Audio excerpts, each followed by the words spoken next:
In today's tutorial, I will show you how to host a React app completely for free using Vercel and GitHub. This is what the final result will look like. You will see your React app being hosted at this custom Vercel domain, just like you see here. To get started, go to vercel.com and create an account using your GitHub account. Then go back to vercel.com and in the top right, just click on Dashboard, click Add New, and click Project. On this page, just search for the React app that you're trying to host on Vercel.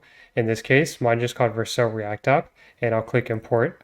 Name the project whatever you would like, and then for the framework preset option, just make sure it says Create React App, and if it does, all the other settings will automatically be filled in for you, and just click Deploy. Once the deployment is complete, I'll resume this video. The deployment is now complete, and we can just click Continue to Dashboard. Here you can see all the information about the React app that Vercel is hosting. To see the React app itself, we can just click on Visit, and we should now see our React app being hosted on Vercel. Also, if you want to set up your own custom domain instead of this Vercel domain that's given to you by default, I have a video on my channel that explains a step-by-step process of how to do that. That is the end of this tutorial. Hopefully you found it helpful. If you did, please like the video and don't forget to subscribe for more content.